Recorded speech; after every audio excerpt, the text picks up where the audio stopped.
In today's episode, once again, we speak to the amazing Justin Janowski, who has helped hundreds of coaches build their dream businesses from the ground up. Driven by his faith, he founded Faith to Influence to help people learn what it takes to turn coaching into profitable business venture. Justin has helped and guided Christian and non-Christian coaches alike through the rewarding process of optimizing business models, pricing, and sales strategies so they can scale their income alongside their impact. And today we're speaking to Justin about the 10 steps to high integrity sales. Let's find out.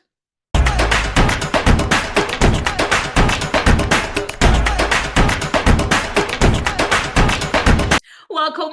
This is Gull, your money mindset expert. And today I'm so excited. We have the amazing Justin Janowski again in the house. Hopefully I didn't butcher his name again. How are you doing, Justin? I'm doing well. Thanks for having me back. It's funny, I can say your name offline better than I can do, but every time I do it online, when you press the record button, I end up making. But hey, that's the online space for you. Why not? Have a laugh and a giggle. Well, anyway, Justin, thank you so much for coming back. We had a fantastic conversation on Friday, and I was excited about today's call. But tell us what you do. Everyone's heard the intro; they know how fabulous you are. But tell everybody what it is that you do. Yeah, I help coaches optimize their business models, their pricing, and their sales strategies specifically so they can scale their income and their impact. The main thing that I focus on is high integrity, high converting sales strategies for high ticket offers in the coaching space. Fantastic. And so this ties in nicely with today's topic, which is your 10 steps to high integrity sales.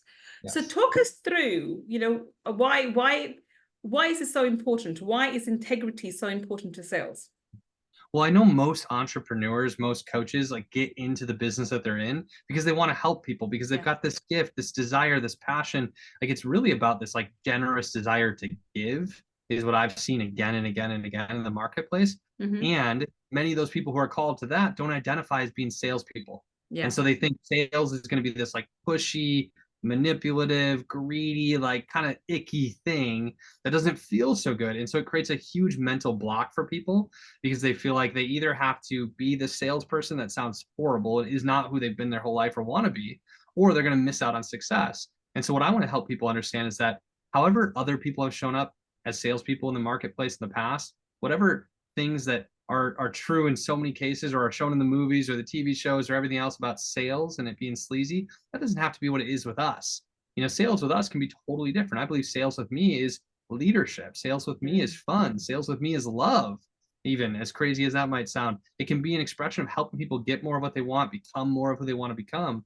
And if we sell the right way, we can create space for people to share and to feel received and seen and heard. And it can be a really wonderful exchange. And I think that if people knew that sales could be fun and easy and loving and leadership filled, and it was just an invitation more than anything else, that they'd probably have less resistance. Therefore, they'd line up more calls, they'd make more sales, they'd grow their business, they'd help more people. And so this is what we want to help people do. And that's what our 10-step sales process is designed to do. Fantastic. So let's get started with that. So I think you have a PDF that you want to share with us. Yes. I'm going to share my screen. And I've actually got a slide here, but we can have anybody who wants the PDF to follow along can go to goodsalespdf.com and you can pull up this for free in a different form that you can keep. And we call it our influence structure because to us, it's actually like a great coaching structure just as much as it's a great sales structure. The first piece I want to point out is can I just stop you there for a second? So those people who are listening to us on the podcast, can you repeat the link for again? But you can also find that you will be able to find that link in the show notes. And obviously, if you're watching this on YouTube, then in the description section, we'll have this link as well. So if you want to follow along with this, and if you're listening to the podcast, go to the following link. Can you repeat the link again, please, Justin? It's goodsalespdf.com. And that's not only going to have this sales process, but it's also going to have some other sales techniques and strategies in there as well. goodsalespdf.com. Thank you, Justin. So carry on now. Yeah, thank you for giving me an opportunity to share again and slow down. We talked to our last process. Sometimes we like to go fast. I'm excited. This is my topic. Mm-hmm. So if you're watching visually, you can see now we've got this teeter-totter kind of expression here at the bottom of do nothing and take action. Mm-hmm. And I just want to remind people that the teeter-totter weighs down on the do nothing side. When we approach a sales conversation or a potential client, especially as a coach or an entrepreneur or service-based, the most common human nature thing is for people to do nothing. It's to remain the same, to remain comfortable. It feels safe. Even if we don't like our current situation, the comfort of doing nothing feels safer than taking action, which feels big and scary. And so we really want to have a thoughtful process that asks questions and puts the attention on the other person in the sales conversation so that they can uncover the leverage they already have to overcome the human nature of being comfortable and to instead choose to behave differently, to take action, and to get a different result. And so I'll share on the screen the first 3 steps, and then I'll unshare the screen and talk about them a little bit. The first step to the sales process is to get into a peak emotional state. The second step is to get into rapport, and the third step is to pre-frame the conversation. These 3 form what I would call the opening of the sales conversation: peak emotional state, rapport, and pre-frame. So your emotional state is about how you feel, and I think this is common sense, but the better we feel, the better results we get. If we walk into a sales conversation feeling really good, we're much more likely to make a sale than if we walk in feeling really crummy. Uh, and our emotions are really contagious as well. And so if you don't believe me, like, go watch a movie. When people are crying, you might cry, or you feel emotional. People are laughing, you start laughing. It's true in real life as well. And so if we show up in a great peak emotional state, we feel really good, the other person's going to feel good. If I feel confident on a sales call, the other person's going to feel a little bit more confident, which is a great state for them to be in making a big decision. On the other hand, if I walk in and I'm feeling scared, I have a lot of self-doubt, I'm nervous about the sales call, that might rub off on the other person too. And if they feel a little bit of fear, a little bit of self-doubt, a little bit of nervousness, they're probably not going to feel so good about moving forward and making a big decision. And so to get into a peak emotional state, there's really 2 steps. One is identify what are the 3 emotions you feel when you're at your very best. For me, I feel confident, loving, and peaceful when I'm at my best. And so then the second question becomes, what can I do to feel those things? If I have 5 minutes right now and I need to feel those emotions, what's the pre-call ritual that could get me there? And so for me, it might be standing up, it might be praying, it might be deep breaths, it might be affirmations. Those things are going to make me feel good. For some people, they might play a favorite song, they might do some push-ups, they might move around the room a little bit or chug some water, or slap their face a little bit, just get some energy in their cheeks. It could be a number of different things. You could meditate and sit down and slow down. It's going to be a different equation for each person, but we want to get into that peak emotional state so we feel good before we begin the call. And then the second step, that would raise energetically, that would raise your vibration. So when you're in a better vibration, you attract more opportunities and abundance to yourself. So it helps you in that regard as well. Yes, 100%. That's a great point. And so then the second point is to, or the second idea is to move into rapport when the call begins. I don't want to waste too much time here. I don't want to spend 10, 15, 20 minutes small talking with somebody. I know that time with me is valuable, and I know that their time is valuable. And so I'm going to ask a few questions. I'm going to take like 30 to 90 seconds and get into rapport pretty quickly, asking about how their day's been going, what they've been up to, like something like that maybe. And then they're going to maybe return a question. I'll give an answer, and I'll kind of transition to the pre-frame by saying, I'm excited to be talking to you. And then I'll pre-frame the conversation, which we'll get to in just a second. So rapport for me isn't about filling time. I'm going to build a relationship over the course of the conversation. Over the course of our time together. But for me, in rapport, I want to pay attention to what we talked about on Friday, which was the connectivity. How does this person communicate? And I want to communicate in a voice that they can easily receive. So I want to pay attention to their volume, their pace of communication, their emotion, and how they're feeling. I don't want to meet them where they're at. And then I can pace and lead over the conversation to transition to maybe a higher vibration if they're in a low one. But if I'm like, hey, how are you doing? And they're like, oh, I've just had the hardest, most frustrating day. I've been back to back. I haven't had a chance to breathe. I'm gonna be like, oh, had days like that. Let me ask you a question. Is this still a good time for us to have this call? I'm going to give them an out. I'm happy to reschedule. I want to meet with them when they're feeling good. And if they're like, no, this is still good, I'm like, awesome. Do you want just like 5 minutes? I can wait if you want to just like take a few breaths, walk around the house, use the bathroom, and come back. I want to meet them emotionally where they're at, and give them space there. I think that builds a lot of rapport more than almost anything else.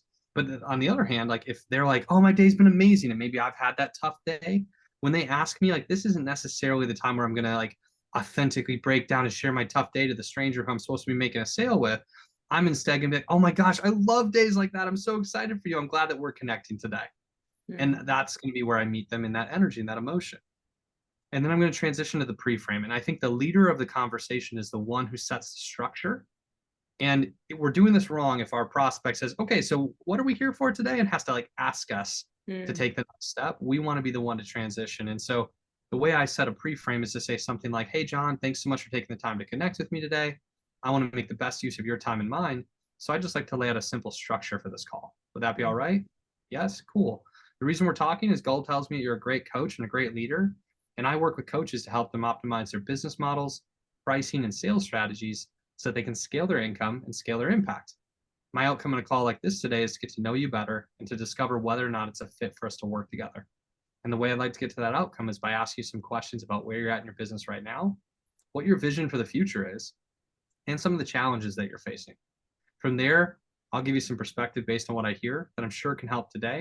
And if it seems like a good fit, I'll explain more specifically how I work with my clients so that you and I can decide either to work together or not work together. And either way is fine.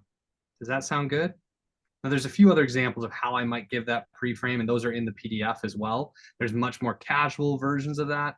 But the key is I'm laying out a structure of what's going to happen, why we're talking, showing them that I'm a professional and I have a plan, and I'm asking for consent to sell. Does that sound good? I'm telling them we're going to make a decision. Are they okay with that? Yes. Now I can move forward with more ease. That's the opening of the call.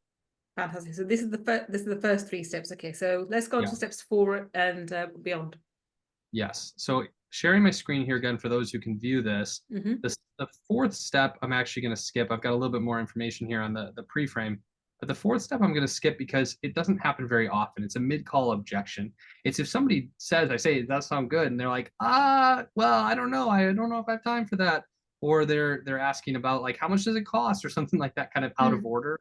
How I would respond to that. It just doesn't happen on most calls. If we've got a good, strong pre-frame, we're typically going to go straight from step 3 to 5, which is discovery. Okay. But if you want mid-call objections, check that out in the PDF on how to handle those. Discovery, though, when I say, does that sound good at the end of the pre-frame? They're like, yeah, that sounds great. I'm going to say, okay, tell me about your business. And discovery is all about questions about the present and what's going on in their business or their life or their marriage or whatever you coach people on. What's happening right now? And it's about the past. Like, where did that come from? How long has that been going on, etc. And the heart of the call is also going to include vision, which is step 6, and the gap, which is step 7. So I'll unshare here for a second, but the heart of the call after the opening is really discovery, vision, and the gap. So discovery is questions about the present, past. We want to be curious. Tell me more about that. How long has that been going on? How did that make you feel, etc. Like those layers of depth and why and curiosity creates a lot of leverage for people to take action. And then in vision, we want to ask questions about the future. Like, what do you really want your business to look like? How much income would you like to be earning? Or what would you like your marriage to be like? What emotional experience do you want to have on a more regular basis? Whatever we help people with, like we want to help them paint that picture by asking great questions. Again, this is how people feel received and heard and understood, and they just feel valued by us asking questions and really caring about them. And then the 7th step in the heart here is the gap, which is finding out like what's the problem, what's the challenge, what stands in the way of them fulfilling that vision. And so I'll ask it just like that. What do you think is the biggest challenge that's preventing you from fulfilling that vision? And I want to like really narrow in on that with them. And they might have it, they might know it, or they might need a little bit of support, a little bit of help here. If I'm asking a sales rep like what the biggest challenge is that's preventing them from hitting their goal, and they're like, oh, it's my territory, or nobody in my area buys coaching, or nobody in my area buys this. That's just an excuse and it's a story. It's not true. So I might just say, okay, interesting. What else do you think's holding you back? And I just might move on and ask again until I find the truth here with them. And if we can help them identify where they're at right now, where they want to go, and what problem they need to solve to bridge that gap, whether they work with us or not, we've already given them a great gift. So that's really the heart of the sales call there.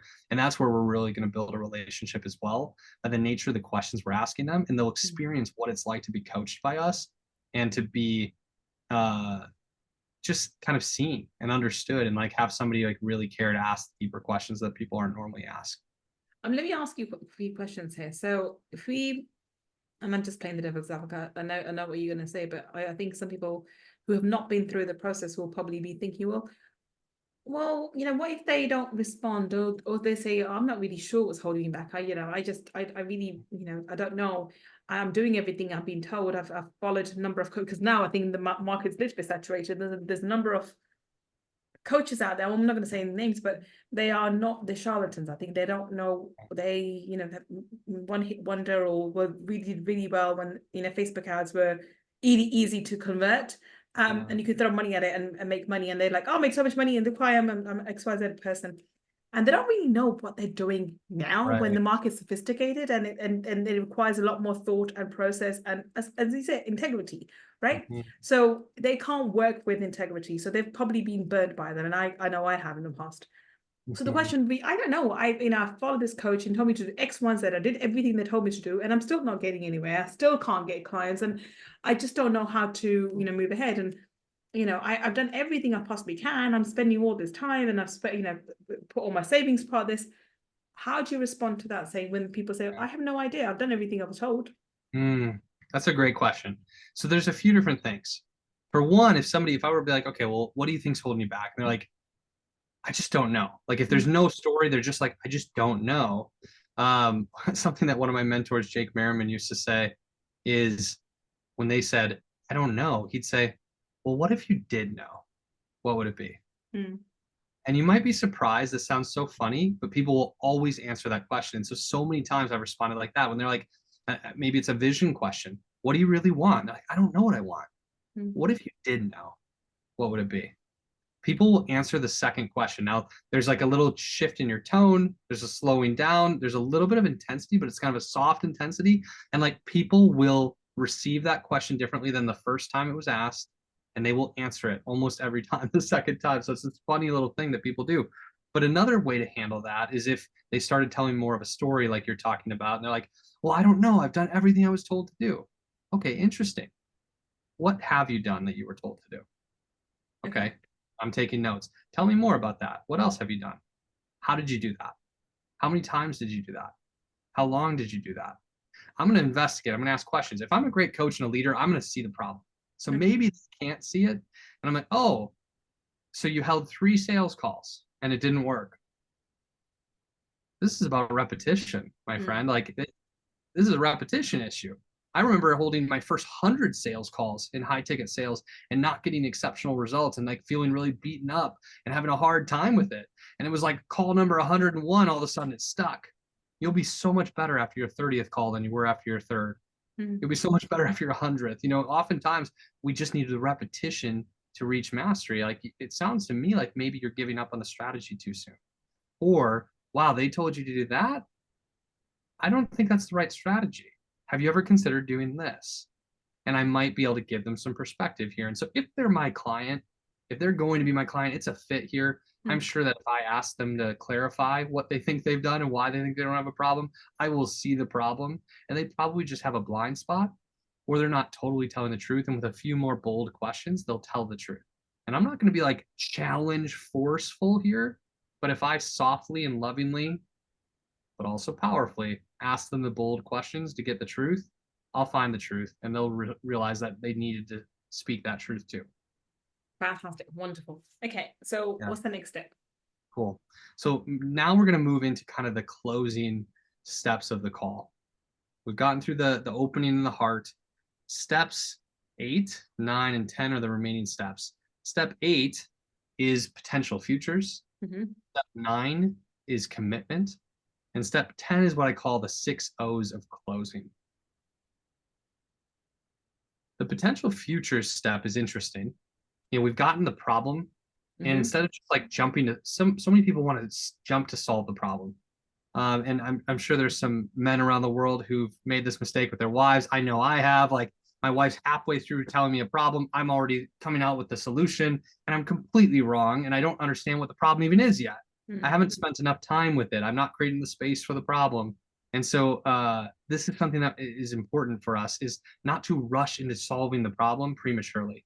And in fact, remembering that diagram we had of doing nothing versus taking action, people oftentimes already know what they need to do to solve the problem, and they haven't yet solved it. Why? They don't have enough leverage yet to act. And so these next steps are about helping them uncover the leverage that already exists inside of them to make a change, to behave differently, to do something new, to take action. And so that's what potential futures is about. It's about saying, okay, if your biggest problem is a fear of sales, I might run into that when I'm talking to somebody, then my question for you is this: what's going to happen if you don't solve that problem? And, or I might ask, how long have you dealt with that problem? 5 years? What would the consequence be of 5 more years fearing sales every day? Yeah. And then what would happen? And how would that affect your income? And how would that affect your family? Yeah. What else would happen because of that? This sounds pretty important. Now, on the flip side of that, what would happen if you conquered this one thing? If you solved this one problem, if all of a sudden sales didn't feel scary anymore, it felt fun. What would be possible for you in your business then? Yeah. And then what? What else? And what would you do with that additional income? And who else would that affect besides you? Yeah. And how would that feel? Yeah, that sounds really nice. That's potential futures. It's not telling them what's going to happen if they don't solve the problem. That's a totally different thing. But asking the question of what's going to happen if they don't solve this problem and what's going to happen if they do. And there's a lot of opportunity there for people to find their own leverage and speak the truth to themselves they've been burying. They've been like hiding from this problem, acting like it's going to be okay if they don't solve it, but it isn't okay. And a part of them knows that. And so we need to ask that question and give them that gift. And then step 9, it transitions into really nicely, which is commitment. And that's where we say, how committed then are you to solving this problem? And you're going to get a couple of things here. Like either they're going to be like, I'm committed, like I need to do this. Okay, cool. That's somebody we can work with. Or maybe they're like, not really that committed. Means we probably didn't have the right prospect. We probably didn't hold a very good call if there's no leverage or commitment. But that's just not our client. We don't need to make an offer to that person. Okay, cool. Reach out if you want to change your mind in the future. I'd be happy to help you solve that problem. No reason to go into an offer with a person who's not committed to solving the problem. But the third thing that can happen a lot is somebody's kind of committed, but it's usually because of a fear of what commitment means. Maybe a fear that they committed in the past or they tried before and they couldn't get the results. So why is now going to be any different? And so it's like a self-doubt almost. And so if they're like, I don't know, I want to, but I'm not sure. I'm just going to say, I totally get it. Commitment's hard. It's scary sometimes. But let me ask you this. If you had all the coaching, all the training, all the community support, encouragement, tools, resources, everything you needed to solve this problem, would you be willing to do your part? Yes, that's good enough for me. That's committed. Like that's helping the person who's in the middle be like, yeah, I'll do my part. I'm willing to do the work. That's good enough. And then I've got one step here, like a little bonus step. I call it step 9 3/4, which is a Harry Potter reference. Platform 9 3/4. Yes, I do. Yeah. How can I not? I had my, when Harry Potter was a big rage, my daughter was a baby. Yeah. We watched all the movies and everything. So yeah, we are big Harry Potter fans. Yeah. That's me too. So step 9 3/4 between commitment and the closing is to insert a statement of certainty. So they've just said they're committed to solving the problem. As long as it's true, I want to give them a statement of certainty to tell them I'm confident that we can do this together. And so it might be to say, like, awesome. If you're committed, I'm really confident I can help you. Okay. Are you ready to hear how I work with my clients? I'm going to ask for consent one more time and move into the offer. So that statement of certainty and then consent. Are you ready to hear how I work with my clients? And then I'm moving into step 10, which is where I'm going to make my offer. And we're going to respond to objections. And there's a lot of scenarios here. I'm not going to teach canned objection handling lines. I don't think those are effective at all. I don't think that it should feel like a battle. I don't think we should be surprised when there's an objection. I think we should welcome an objection. Jake, who I mentioned before, one of my mentors used to say, the amateur receives an objection and they panic. But the master receives an objection and they say, to be expected. And they handle it as just the next step in the process. We should remain calm, remain confident, remain curious. And so if somebody objects, I'm going to say, I totally get it. It is a big investment. Tell me more about that. And then like, I'm going to see where it goes. I'm going to get curious. I'm going to ask questions. I'm going to remain calm. And then maybe there's another solution I should present. Or maybe I need to help them take ownership. Maybe I need to ask them some of the tough questions or bring up some of the conversation we had earlier. And I'm not trying to pin them in here, but I'm trying to have a real, honest, full, true conversation with them. Like, hey, I totally get it. It is a big investment. And you also told me earlier that if you didn't solve this problem, this was going to happen. You were going to go out of business within 3 months. Are you willing to, like, if you knew you could solve this problem, are you willing to make a big investment to keep this dream alive? Like, that's ownership. That's truth. It's like not pretending that not solving this problem is going to be okay in 3 months when they told me that's not. But there's other ways to handle like ownership as well. If somebody's like, oh, I really want to talk to my spouse. Totally get it. I would talk to my spouse about a decision like this too. It's a big decision. Let me ask you this question though. Have you made your decision for you yet? If he says, whatever you think, babe, I trust you. Do you know what you want to do? Mm. Oh yeah, I'm in. Okay, great. That's going to help them have a better conversation with their spouse versus, oh, I'm not sure, which means they have a different objection. And so I Mm. want to find that. I might present different solutions. My job is to make it easy for the right people to say yes. And I want to end every single call with yes, no, or the next call booked. Mm. So if ideally they're yes, they're in, awesome, let's move forward. If they're no, I'm okay with that also. I'm going to let people go lovingly as long as I love and respect them, whether they buy or not. They'll love and respect me, whether they buy or not. But if they want to think about it, I'm okay with that. But I'm going to line up the next call. Cool. Like, how long do you need to think about it? Do you need a day, a couple of days? Can we line up a call this week, a 15-minute call, just to make the decision together on either Thursday or Friday? I can answer any final questions you have. Yes, cool. Let's line it up. I don't want any awkward follow-up. I don't want to send them a message when I haven't heard from them and then wonder, should I message them again? It's almost like this like weird dating thing that's going on and they're Mm. ghosting me and who has the power and did they get my message? Should I send them another way? I don't want any of that. I don't want any of that. I'm going to line up the next call within a few days for them to make their decision. And we're going to both know that that's what that call is for. And we're going to get a solution one way or another. So there's a lot of nuance to closing and handling objections. We can talk about it for hours, but I'll leave the audience with that for today. Oh, well, that's fantastic. So can you just to sum this up now, to wrap this episode up, just quickly run through all the 10 steps? Yes. And again, if you want to own these 10 steps, goodsalespdf.com. You can grab them there.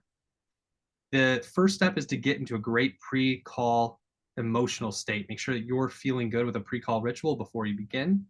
Then we get into rapport briefly, connecting with their emotion and the way they communicate so we can mirror match a little bit, meet them where they're at.